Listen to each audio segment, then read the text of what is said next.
Hello. This is Antje from Byte Shuffle. Thank you for always watching our videos.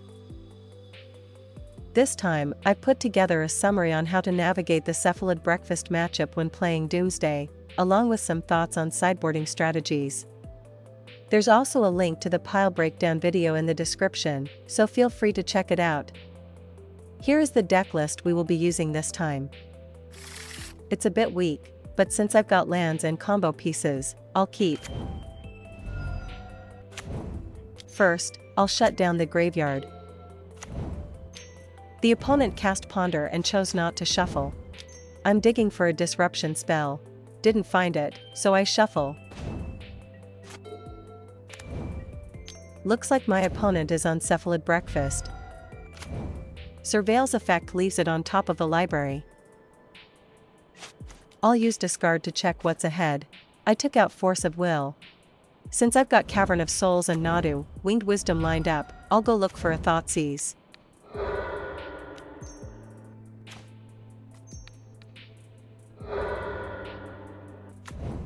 I'll counter it with Daze.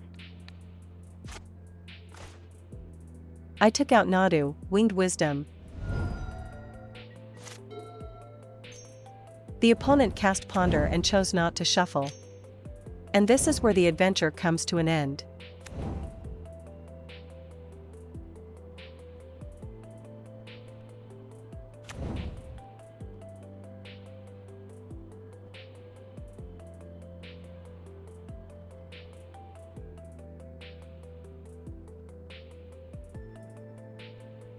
The flips were 4 Tameo, Inquisitive Student, 2 Narcomoeba, 2 Daze, and 3 Swords to Plowshares.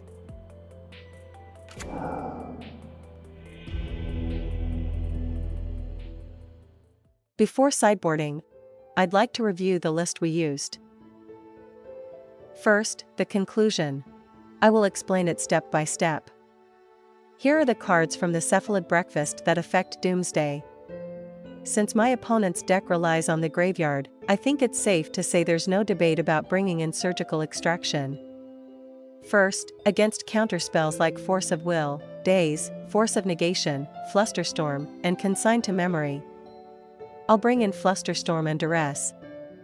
In addition, as both a way to generate card advantage and an alternate win condition, I'll bring in Tameo Inquisitive Student and Orcish Bowmasters. In exchange, I'll adjust the numbers on cards that are focused purely on speed, such as Personal Tutor, Lion's Eye Diamond, Edge of Autumn, and Street Wraith. That's because the matchup turns into an exchange of disruption, which slows down the game and makes these cards less impactful. I'll also cut a basic land. That's because the opponent's deck doesn't attack my mana, which makes basic lands less valuable. Next, there are cards like Tameo Inquisitive Student, Teferi Time Reveler, and Cavern of Souls. Since the opponent runs cards like Teferi and Cavern of Souls that invalidate counterspells, there's always the risk of suddenly losing. Just holding up counters isn't enough to win. My impression is that it's better to take on some risk and go off a bit earlier. Against cards like Tameo and Teferi, I think it's also good to bring in a long goodbye. However, since I'll be on the play in the next game and I prioritized Orcish Bowmasters for its high payoff when it lines up well, I decided not to bring in a long goodbye this time. On the draw, I think it's better to bring it in. After this, I'll add a few more notes about a long goodbye. This card not only answers Planeswalkers, but can also temporarily hold off both the graveyard-based combo with Cephalid Illusionist and the ground combo with No.192. Even a single copy can come in handy when building a pile. Lastly, about Memory's Journey. If it's cast in response to my Thassa's Oracle, it will shuffle back the pile and prevent me from winning. When I don't have counter backup, I can play a second Thassa's Oracle to cover myself against it once. Here, the 2 Nihil Spellbombs in the main deck serve as a good answer to Memory's Journey. This not only answers the opponent's graveyard-based combo line and protects me from their combo, but it can also be used in response to my own Thassa's Oracle, by activating Nihil Spellbomb targeting my own graveyard, as a way to play around it. No lands in this hand, so I'll mulligan. I'll put Thassa's Oracle on the bottom.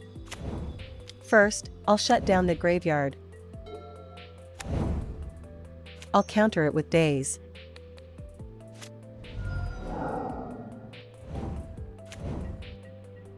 I'm digging for Doomsday. I stacked my library as Thoughtseize Forcible Doomsday, then drew the top card. I was quite torn on whether to put Thoughtseize or Forcible first. Since I had already forced them to use a hard counter once, I decided it was better to prioritize speed, so I put Forcible on top and chose to go all in on the following turn. My opponent cast Ponder and chose to shuffle.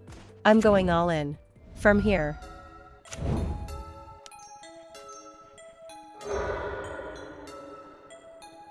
Let's rewind the game a bit. I completely misjudged the order I put the cards back with Brainstorm, but I figured waiting another turn would probably lead to a loss. Since my opponent was fully tapped out, I decided to just go for it. Miraculously, Doomsday resolved, so there's a chance my opponent actually has a counterspell but chose to let it through on purpose. It might not be strictly necessary, but I'll put Cavern of Souls into the pile. I'll double up on Thassa's Oracle, just in case. Since I suspect they have Consigned to Memory and probably some combo pieces in hand, I'll put Thoughtseize into the pile. Since I might end up using Nihil Spellbomb depending on how the game plays out, I'll also include Flusterstorm as protection against both Consigned to Memory and Memory's Journey. I built the pile as Flusterstorm, Thassa's Oracle, Cavern of Souls, Thoughtseize. My opponent cast Ponder and chose to shuffle. I'll use Discard to check what's ahead.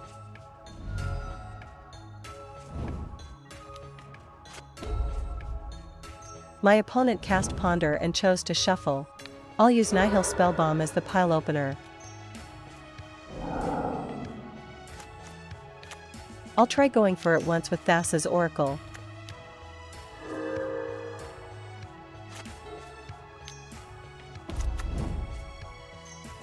My opponent used Tamiyo's ability to return swords to plowshares from the graveyard. I win with Thassa's Oracle.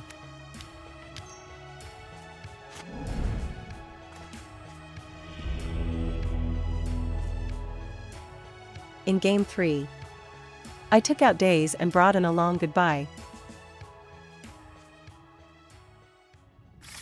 It's a land-heavy hand, so I'll mulligan. I'll put Orcish Bowmasters on the bottom.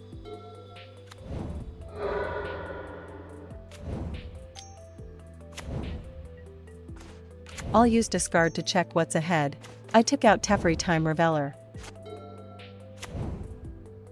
Surveil's effect leaves it on top of the library.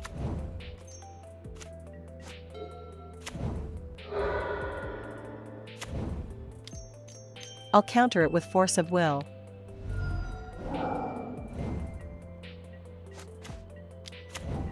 I'll transform Tamiyo. I stacked it as a dual land Daze. Tamiyo's ability is 2. I'll counter it with Force of Will.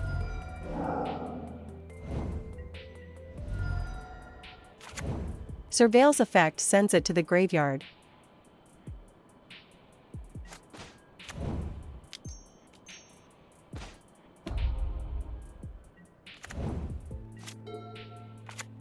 I'll return Brainstorm from the graveyard. I'm digging for Doomsday. I put back a dual land Personal Tutor.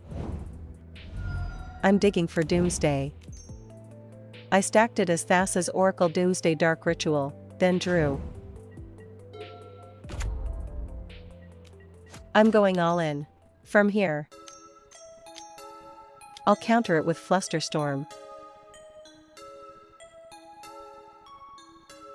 If my opponent top decks a combo piece, I'll just lose on the spot, so I'm going to build a pile that only plays around Consigned to Memory and wins immediately. Since I don't think Flusterstorm will be effective anymore, I'll put Hand Disruption into the pile instead. To play around Memory's Journey, I'll put 2 copies of Thassa's Oracle into the pile, and fill the remaining slots with Cyclers. I built the pile as Thassa's Oracle, Duress, Thassa's Oracle, Edge of Autumn, Street Wraith.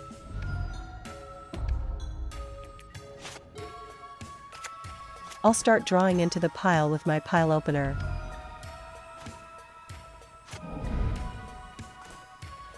I'll return Edge of Autumn from the graveyard to produce black mana. I'll use discard to check what's ahead. I win with Thassa's Oracle. Thank you for watching up to this point. I apologize for the many play mistakes. I hope to improve at MTG together with everyone. If you enjoyed this video, please consider subscribing to the channel and giving it a thumbs up. See you next time. This is Antya.